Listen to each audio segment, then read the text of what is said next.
जय गुरुदेव। परम पूज्य स्वामी जी महाराज ने कहा कि बच्चा ये लालच जो है ये पतन का कारण बन जाता है। स्वामी जी महाराज ने कहा यदि आप लालच करोगे तो जो आपके घर का है यानी आपकी जो अपनी कमाई है वो भी चली जाती है और मिलता और कुछ है ही नहीं। एक कहानी गुरु महाराज जी ने सुनाई कि एक लड़का था, जब थोड़ा सयाना हुआ तो अपनी माँ से कहा कि माँ मैं कमाने के लिए जाऊँगा, परदेश जाऊँगा कमाने के लिए।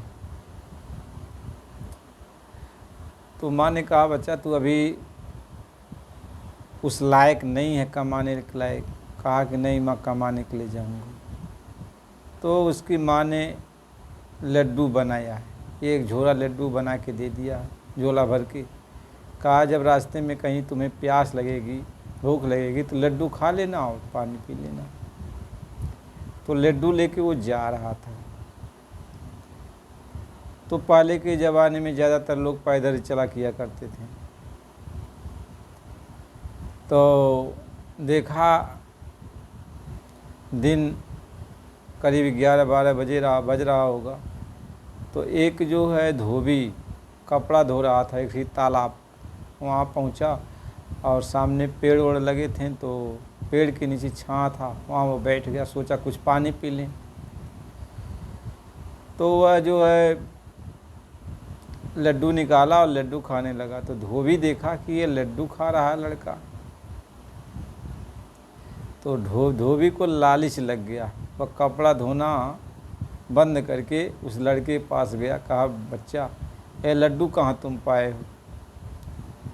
तो उस लड़के ने कहा कि आपको नहीं मालूम है कि उस गांव में एक सेठ है, वह बहुत सारा लड्डू बांट रहा है, जिसको जितना लेना है वह ले जाकर वह बांट रहा है। तो कहा कि अच्छा तो हमारा कपड़ा देखो, हम भी जा रहे हैं लड्डू लेके आएंगे। तो कहा ठीक है जल्दी आना। तो कहा हम जल्दी आएंगे। तो कहा ये बताओ, धोबी ने कहा लड़के से कि ये बताओ तुम्हारा नाम क्या है? कहा हमारा नाम हवा है। हवा? कहा अच्छा ठीक है। धोबी चला गया। और जब धोबी दूर चला गया तो लड़के ने सोचा कि अब जल्दी जल्दी एक काम करना चाहिए। तो जितना बढ़िया बढ़िया कपड़ा था वो सारा कपड़ा धोबी एक गठरी में बांध लिया, अरे ये लड़का, और लेके चल दिया। और उधर से जब धोबी आया तो उस गांव में जब पहुंचा तो कहीं कोई लड्डू बांट नहीं रहा था। तो धोबी जब वापस आया तो यहाँ देखा कि जो कीमती कपड़े थे वह भी नहीं रह गए। तो धोबी रोने वोने लगा। तो नज़दीक कोई चौकी थी, पुलिस चौकी, तो वहाँ जा कर के वह रपट लिखाया। कहा कि हमारा जो है ये कपड़ा जो है हवा उठा ले गया। तो थानेदार ने कहा अरे धोबी बेवकूफ़ हो तुम, यहाँ रपट लिखाने के लिए आए हो, हवा जब उठा ले गया है तो वहीं देखो कहीं खाई खंडक में गिरा होगा, जाओ ढूंढो, यहाँ का करने के लिए आए हो। धोबी को डांट फटकार करके जो है थानेदार ने भेज दिया। तो लड़का आगे निकल चुका था, अब धोबी कहाँ खोज पाएगा। तो आगे जा रहा था तो एक जो है जमींदार साहब घोड़ा लेकर के जो है आगे पीछे उस पर चढ़े हुए थे, आगे पीछे घोड़े को चल करार कर रहे थे। तो नए अभी वो सीख रहे थे। तो ये पहुंचा जब लड़का मोटरी ले कहा ये जमींदार साहब आपको घोड़ा हाँकने नहीं आता है? कहा हमको सिखा रहे हो अभी काल के लौंडे?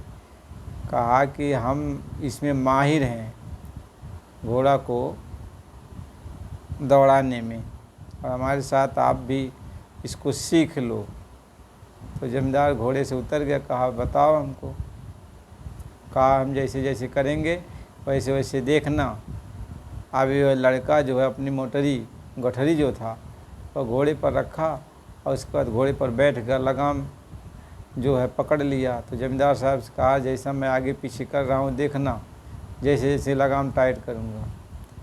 अब आगे पीछे थोड़ा दूर आगे गया, थोड़ा दूर पीछे आया, थोड़ा दूर आगे गया, थोड़ा दूर दौड़ाया आया। ऐसे जमींदार साहब देख रहे हैं कहाँ बहुत अच्छा बहुत अच्छा। तब तक एड़ा मारा और लगाम टाइट किया, बस घोड़ा सर पर भागने लगा। तो जमींदार साहब तो सोच रहे थे कि अभी आएगा वापस, वो वापस आया ही नहीं। जमींदार साहब बहुत चिंता में पड़ गए कि मेरा घोड़ा चला गया।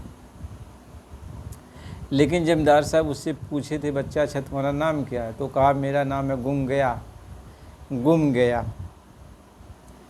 तो अब वो भी गए थानेदार के पास, कहें कि हमारा घोड़ा जो है गायब हो गया है। तो थानेदार ने पूछा कौन आपका घोड़ा ले गया? कहे गुम गया, मेरा घोड़ा ले गया। कहें जमींदार साहब आपका घोड़ा गुम गया लेके गया है, आपका घोड़ा गुम गया तो यहाँ किस लिए आप आए हो? जाओ आप खोजो अपने मतलब साथी सहपाठी जो आपके सहयोग करने वाले हैं, गांव के लोग हैं, उनसे कहो घोड़ा कहीं खोजें, वहाँ गुम गया होगा तो कहीं होगा। जमींदार साहब भी चले आए। इसके बाद लड़का आगे जा रहा था तो एक बुढ़िया गठ जो है एक लड़की को लेकर के जा रही थी। तो बुढ़िया ने उसको रोका तो रुक गया, कहा बेटा ऐसा है कि हमारी लड़की फला गांव में, आगे वाला जो गांव है उसी गांव में लड़की की ससुराल है और लड़की वहाँ जो है जाएगी। तो हम पैदल लेके जा रहे थे, थक जा रहे हैं, तो इसी घोड़े पर बैठा कर उस गांव में छोड़ देना। तो कहा ठीक है माँ। तो लड़की को घोड़े पर बैठा लिया। नौजवान लड़की थी और यह भी नौजवान था। तो बुढ़िया ने पूछा बेटा तुम्हारा नाम क्या है? तो उसने कहा कि माता हमारा नाम दामाद है, दामाद है। तो अब बुढ़िया जो है निश्चिंत हो गई। अब धीरे धीरे बुढ़िया गांव में पहुंची और यह लड़की को लेके चल दिया। लड़की को उस गांव में उतारा नहीं, लेके चल दिया। तो जब सांझ हो गया, रात हो गई, तो जब बुढ़िया पहुंची गांव में, पूछी लड़की हमारी आई? तो उसके ससुराल वाले कहें कि नहीं आई तो नहीं आई। तो लड़की कपार पकड़ के रोने लगी। वो अभी गई थानेदार के पास।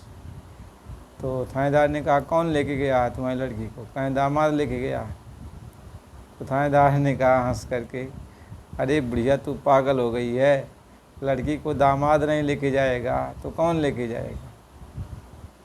बुढ़िया चली आई। तो वह लड़का फिर आगे जा रहा था तो एक बुढ़िया फिर मिली, वह गठरी ली हुई थी। तो वह रोकी, तब यह रुका नहीं, आगे बढ़ गया। जब कुछ दूर आगे बढ़ गया तो ये सोचा कि हो सकता है गठरी में कुछ माल मटेरियल हो।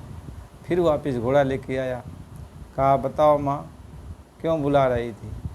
कहें कि देख बेटा, ये तू पहले रुक गया होता तो ये गठरी में तुझे दे दी होती, तू उस गांव में पहुंचा देता, लेकिन अब नहीं दूंगी। कहीं क्यों नहीं दूंगी? कहीं अब मेरा अंदर का कह रहा है कि ये ठग है, इसको मत देना।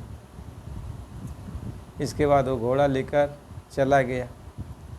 तो गुरु महाराज जी ने एक कहानी सुनाते हुए कहा कि बच्चा देखो, जब आप लालच करने लगोगे तो लालच में अंधकार छा जाता है। लालच के आगे अच्छा बुरा क्या है ये पता नहीं चलता। हमारे साथ अच्छा हो रहा है ख़राब हो रहा है ये पता नहीं चलता। इसलिए लालच बुरी बला है, लालच बहुत ख़राब होती है। लालच नहीं करना चाहिए। जो भी मालिक दे उसमें सब्र संतोष रखना चाहिए, उसी में आपका पूरा पड़ जाएगा।